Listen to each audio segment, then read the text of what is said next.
삼국지를 읽다 보면 조조가 헌제를 허도로 데려간 사건을 단순히 운 좋게 황제라는 아이템을 획득한 정도로 치부하는 경우가 참 많더라고요. 하지만 이건 당시 상황을 들여다보면 단순히 운이 아니라 남들이 모두 쓰레기라고 버린 카드를 혼자서 조커로 읽어낸 엄청난 통찰력의 결과였거든요. 당시 낙양은 화려한 수도가 아니라 동탁이 불태우고 남은 글자 그대로 폐허 그 자체였고, 그곳에서 굶주리던 헌졸은 황제가 아니라 국어라는 처지의 난민이나 다름없었죠. 주변에 강력한 군벌들이었던 원소나 유표가 왜 이 황제를 모시러 가지 않았는지 그 속내를 보면 조조의 선택이 얼마나 파격적이었는지 알 수 있어요. 그들에게 헌제는 모셔봤자 먹여 살리기만 힘들고 내 맘대로 군대를 움직이는데 제약만 거는 일종의 정치적인 짐에 불과했으니까요. 맞아요. 원소 같은 인물은 사실 조조보다 훨씬 먼저 헌제를 옹립할 기회가 있었는데도 그걸 제 발로 걷어찬 셈이거든요. 원소의 참모였던 저수가 지금 천자를 모셔와서 명분을 잡아야 한다라고 강력하게 주장했지만, 원소는 황제를 모시면 사사건건 결제를 받아야 하고 자기 권위가 깎일까봐 겁을 냈던 거죠.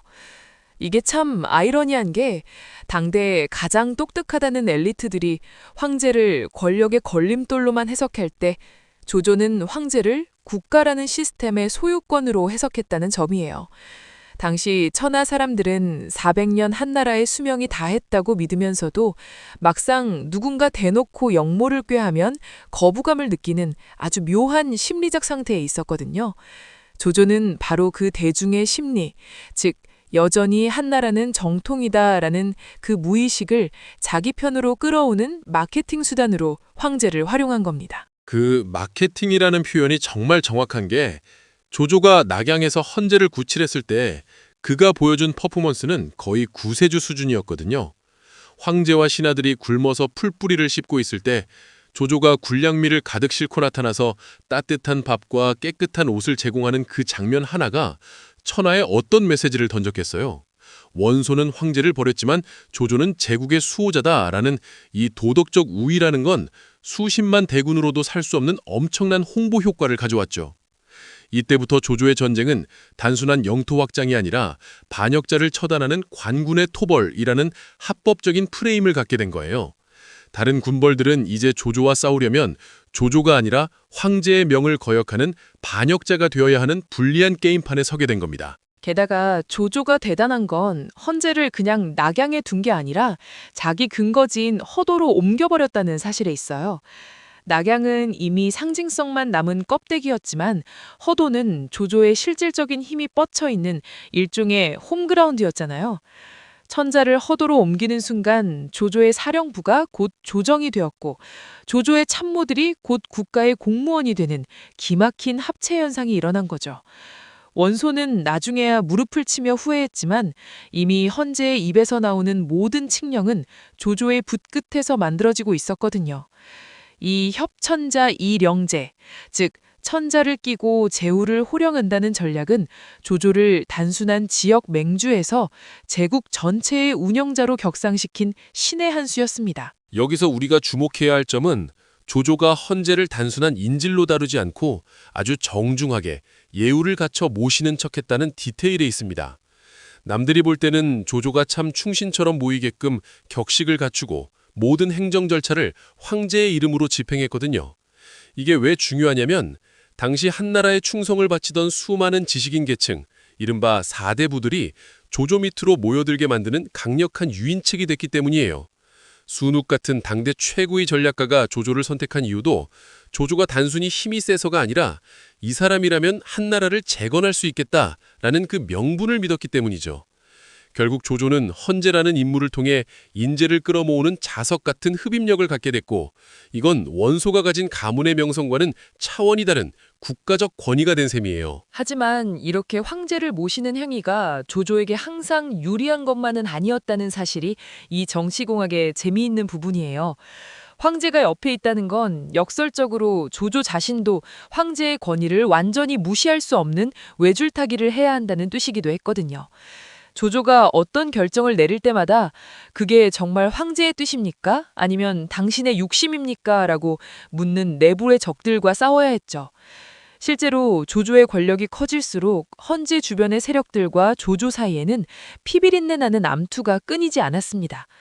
이런 긴장 관계 속에서도 조조는 헌재를 허도라는 안전한 감옥에 가두고 그 입을 빌려 자신의 야망을 법으로 바꾸는 작업을 멈추지 않았는데요. 바로 그 법으로 바꾸는 작업이라는 게 단순히 서류 몇 장 꾸미는 수준이 아니었어요.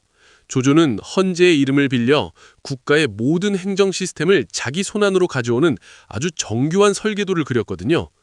예를 들어 군대를 움직이거나 세금을 거둘 때 예전에는 나 조조의 명령이다 라고 했다면 이제는 황제 폐하의 칙령이다 라는 이름표를 붙인 거죠. 이게 왜 무섭냐면 조조 개인의 욕심이 아니라 국가의 공적인 업무라는 일종의 면죄부를 얻게 된 셈이니까요. 다른 군벌들이 조조의 명령에 토를 다는 순간 그건 조조라는 인간과 싸우는 게 아니라 400년 역사의 한나라 시스템 전체에 도전하는 꼴이 되어버린 겁니다. 결국 조조는 헌재라는 존재를 자신의 권력을 정당화하는 거대한 법적 필터로 활용한 셈이죠. 이 필터 하나로 조조의 모든 군사작전은 난세의 패싸움이 아니라 정당한 국가 행정으로 탈바꿈하게 된 거예요. 그 필터가 작동하기 시작하면서 가장 먼저 일어난 변화가 바로 반대파의 역적화였어요. 조조 입장에서는 자기를 방해하는 세력이 있으면 예전처럼 직접 칼을 휘두를 필요가 없어진 거죠. 조정의 이름으로 칙령을 내려서 당신은 반역자다라고 선포해버리면 그 상대는 순식간에 천하의 공적이 되어버리니까요.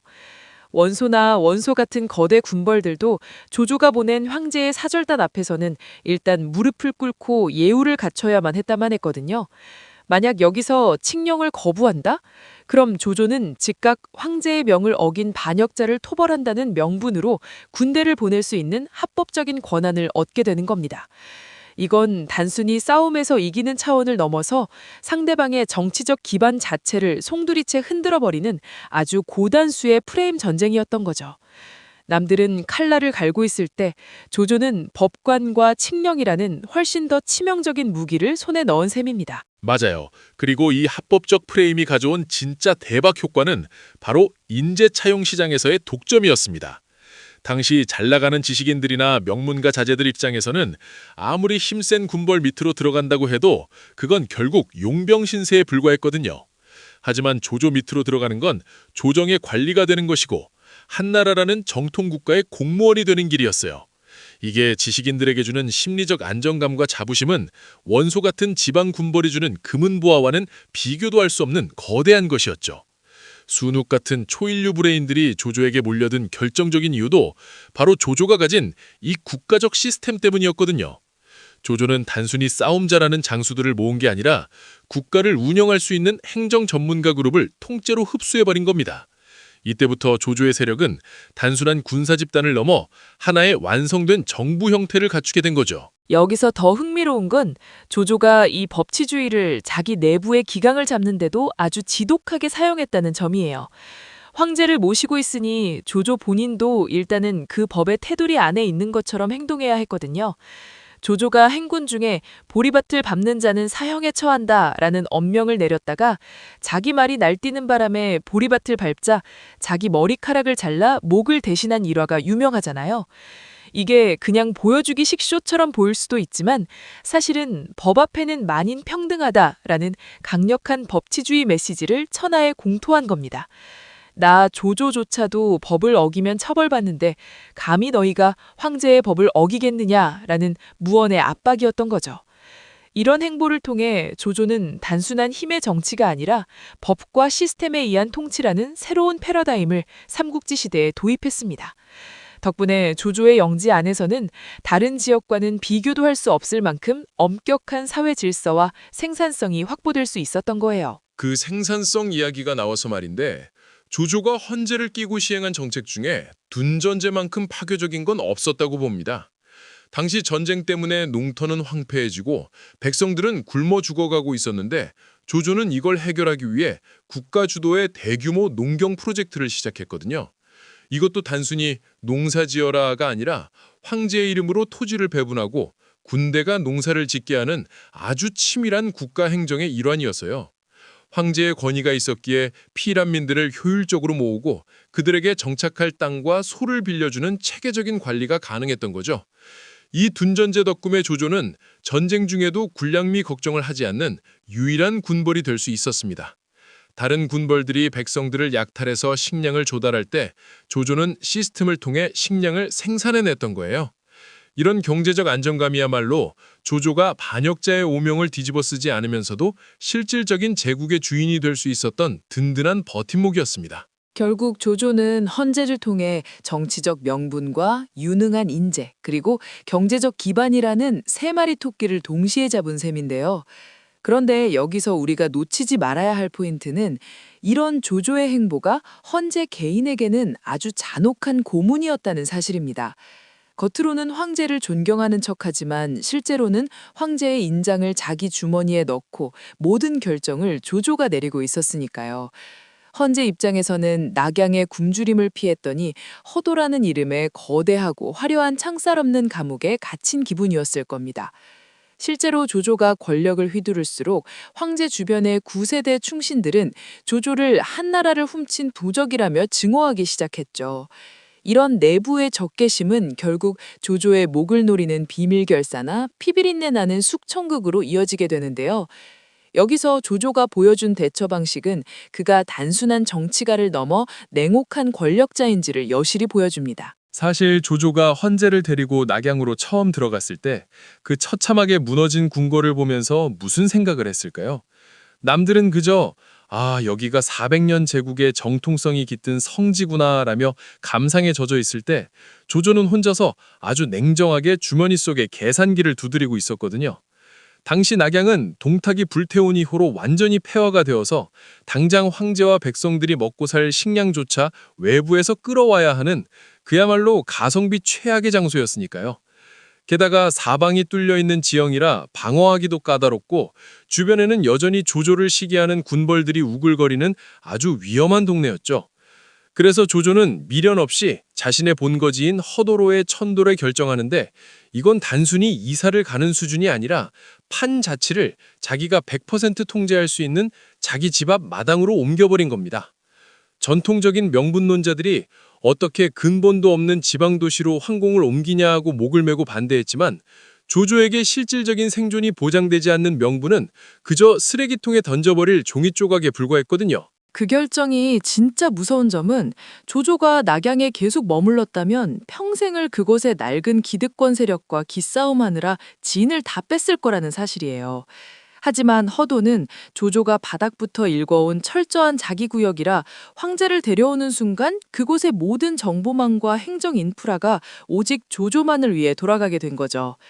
조조는 허도를 단순히 새로운 수도로 선포한 게 아니라 황실의 권위라는 껍데기에 자신의 실질적인 행정력을 이식하는 아주 정교한 정치적 실험실로 활용했습니다. 이곳에서 조조는 황실의 전통적인 격식은 깍듯이 갖춰주는 척하면서도 내부적으로는 철저하게 실무와 효율 중심의 새로운 관료 시스템을 심어버렸거든요. 기존의 조정 관리들이 예법을 따질 때 조조는 허도의 실무진을 통해 세금을 걷고 군대를 편성하는 실질적인 국가 운영의 키를 꽉 쥐어버린 겁니다. 결국 허도천도는 한나라라는 브랜드 이름은 그대로 유지하면서 그 회사의 경영권과 핵심 자산을 통째로 조조라는 개인에게 이전시킨 완벽한 M&A였던 셈이죠. 그런데 이렇게 거대한 국가 시스템을 돌리려면 결국 가장 밑바닥에서 받쳐주는 돈, 그러니까 밥줄 문제가 해결되어야 하잖아요. 조조가 허도에서 보여준 진짜 천재적인 경영 감각은 정치적인 명분 싸움 뒤편에 둔전제라는 어마어마한 경제 엔진을 장착했다는 점입니다. 당시 천하는 전쟁 때문에 농토는 황폐해지고 백성들은 굶어 죽어가는 아수라장이었는데 조조는 이걸 해결하기 위해 황제의 이름으로 아주 파격적인 국가 프로젝트를 공포하거든요. 떠도는 피란민들에게 국가 소유의 땅과 소를 빌려주고 농사를 짓게 한 뒤 수확량의 반 정도를 세금으로 걷는 방식이었는데 이게 당시 백성들에게는 생명줄이나 다름없었습니다. 이게 단순히 구부 활동이 아니라 황제가 직접 보증하는 정착 사업이었기 때문에 뿔뿔이 흩어졌던 인력이 자발적으로 허도 근처로 모여들며 거대한 생산 공동체를 형성하게 된 거죠. 조조는 이 둔전제를 통해 전쟁 중에도 군량미 걱정을 전혀 하지 않는 삼국지 시대 유일무이한 경제 자립형 군벌로 우뚝 서게 됩니다. 그 둔전제가 가져온 시너지 효과는 단순히 배를 불리는 수준을 넘어 조조 군대의 기동력을 다른 군벌들과는 차원이 다른 수준으로 끌어올렸어요. 다른 군벌들이 전쟁 한번 나가려고 백성들 창고를 강제로 털고 억지로 짐꾼으로 끌고 오느라 한 세월을 보낼 때 조조는 이미 둔전 지역에 쌓여있는 식량과 농사짓던 장정들이 즉시 군인으로 변신하는 시스템을 갖췄거든요. 이런 압도적인 경제적 여유가 생기니까 조조는 조정의 관직 체계도 아주 영리하게 자기 사람을 씹는 도구로 주무르기 시작했습니다. 명목상으로는 한나라의 전통적인 관직을 주지만 실제로는 둔전 행정을 잘 관리하거나 실전에서 공을 세운 실무자들에게 그 높은 자리를 훈장처럼 나눠줬거든요. 과거의 관직이 가문이나 인맥으로 얻는 명예직이었다면 조조의 허도 시스템 안에서의 관직은 철저하게 성과를 낸 사람에게 주어지는 현대적인 연봉체계나 직급 시스템처럼 변질된 겁니다. 조조는 이런 식으로 기존의 명문가 출신의 엘리트들의 힘을 빼버리고 오직 자기에게 충성하고 실력이 검증된 신진 세력들을 조정의 핵심 요직에 촘촘하게 배치해 나갔죠. 맞아요. 게다가 조조는 황실에 고리타분하게 느껴질 수 있는 의전마저도 자기 사람들을 심리적으로 통제하는 아주 세련된 관리 도구로 리모델링했습니다. 매일 아침 헌제에게 문안 인사를 올리는 그 엄숙한 조례 자리에서 조조는 자기가 임명한 관리들이 황제에게 머리를 조아리는 모습을 흐뭇하게 지켜보면서 보이지 않는 위계 질서를 각인시켰거든요. 이건 겉으로는 우리는 모두 황제의 신하다라는 모양새를 취하고 있지만 실제로는 너희를 이 자리에 앉힌 건 바로 나 조조다라는 메시지를 매일같이 시각적으로 교육하는 과정이나 다름없었습니다. 심지어 조조는 황실의 실무기구인 상서대를 자신의 집무실 바로 옆에 딱 붙여놓고 모든 국가의 결제 서류가 헌제의 책상에 가기 전에 반드시 자기 손을 거치게 만들었는데요. 상황이 이렇게 되니 헌제가 직접 어인을 찍는 결제를 하더라도 그건 사실상 조조가 이미 다 결정해 놓은 상황에 도장만 찍는 기계적인 절차에 불과했던 겁니다. 이 과정에서 조조는 조정의 모든 행정 절차를 자기 손안에 넣었고 그 과정에 토를 다는 9세대 공신들을 하나둘씩 제거하며 자신만의 친위 관료 그룹을 아주 견고하게 다져나갔죠. 이렇게 정치, 경제, 행정 시스템이 조조의 뜻대로 완벽하게 맞물려 돌아가기 시작하자 허도는 어느새 낙양을 대신할 천하의 새로운 중심지로 부각되기 시작했습니다. 단순히 황제가 머무는 곳이 아니라 그곳에 가면 일자리가 있고 굶지 않을 땅이 있고 무엇보다 내 능력을 펼칠 수 있는 공정한 기회가 있다는 소문이 퍼진 거죠. 당시 내란노라는 천재 지식인들이나 행정 전문가들이 보따리를 싸들고 조조에게 몰려든 건 결코 조조가 인격적으로 훌륭해서가 아니었습니다. 그들은 조조가 구축한 이 효율적이고 강력한 허도 시스템 안에서 자신들의 야망을 가장 안전하고 확실하게 실현할 수 있다는 걸 본능적으로 깨달은 거예요. 조조는 이렇게 모여든 인재들을 적재적소에 배치해 국가 시스템을 더 정교하게 다듬었고 이는 곧 주변 군벌들을 압도하는 국력의 격차로 이어지게 됩니다. 하지만 이런 조조의 독주를 가장 뼈아프게 지켜보며 밤마다 피눈물을 흘렸던 존재가 바로 허도의 주인인 헌제 본인이었다는 점이 비극의 시작이었는데요. 헌제의 입장에서는 숨이 막히는 감옥이었겠지만 역설적으로 그 감옥이 너무나 견고하고 효율적이었기 때문에 조조는 이후 벌어질 관도대전이라는 거대한 도박판에서 승리할 수 있는 미천을 마련한 겁니다. 많은 분이 관도대전을 단순히 조조의 전술적 승리나 원소의 판단 착오 정도로만 기억하시는데 사실 그 승부의 추는 이미 허도라는 시스템이 완성된 순간부터 조조 쪽으로 급격히 기울어 있었거든요. 원소가 하북의 그 넓은 땅과 엄청난 인구수를 자랑하며 덩치를 키우는 동안 조조는 허도에서 천자의 명분과 둔전의 실리라는 두 개의 엔진을 풀가동하며 국가의 체질 자체를 아예 바꿔놓고 있었던 거죠. 결국 관도대전은 덩치만 큰 구시대의 공룡과 작지만 아주 정교하고 단단한 근육을 가진 신인류의 대결이었다고 봐도 무방합니다. 조조가 헌제를 끼고 있으니 원소는 조조를 칠 때마다 반역자라는 프레임에 갇혀 지지부진할 수밖에 없었고 조조는 황제의 칙서를 통해 원소 내부의 분열을 유도하며 아주 영리하게 판을 흔들었거든요. 그 프레임 전쟁이야말로 조조가 가진 최고의 무기였죠. 원소가 아무리 내가 진짜 한나라를 위하는 사람이다 라고 떠들어봐야 황제 옆에서 직접 결제 서류를 올리는 조조를 이길 재간이 없었으니까요. 게다가 아까 말씀하신 둔전제가 관도대전에서 빛을 발한 게 전쟁이 장기전으로 접어들었을 때 조조 군대는 보급로가 끊길 걱정 없이 허도에서 올라오는 안정적인 식량 지원을 받았다는 점입니다. 다른 군벌들이 백성들을 뜯어내느라 민심을 다 잃고 있을 때 조조는 황제 폐하의 은혜로 농사를 짓고 그 쌀로 황제의 군대를 먹인다는 명확한 논리로 내부 결속력을 다졌거든요. 이게 진짜 무서운 게 뭐냐면 조조 밑에 있는 장수나 병사들은 자기가 단순히 조조라는 우두머리를 위해 싸우는 게 아니라 제국을 지키는 관군이라는 자부심을 갖게 됐다는 겁니다. 이런 심리적, 경제적 안정감이 있었기에 그 압도적인 병력 차이에도 불구하고 조조의 군대가 끝까지 버티며 기적 같은 역전승을 일궈낼 수 있었던 거죠. 맞아요. 그래서 저는 조조를 단순히 전쟁 잘하는 야심가로만 평가하는 건 조조라는 인물의 진면목을 절반도 못 보는 거라고 생각해요. 조조는 전장에서 칼을 휘두르는 시간보다 허도의 집무실에서 새로운 국가의 표준을 설계하는 데 훨씬 더 많은 공을 들인 제국의 설계자에 가깝거든요.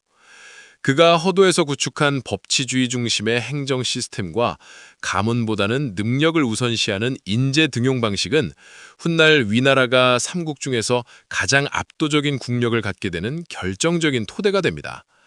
기존의 유교적인 명분론에만 매몰되어 있던 세상에 실력이 있다면 신분에 상관없이 쓰겠다는 파격적인 구현령을 내릴 수 있었던 것도 이미 허도라는 자기만의 견고한 정치적 기반이 있었기에 가능했던 일이죠.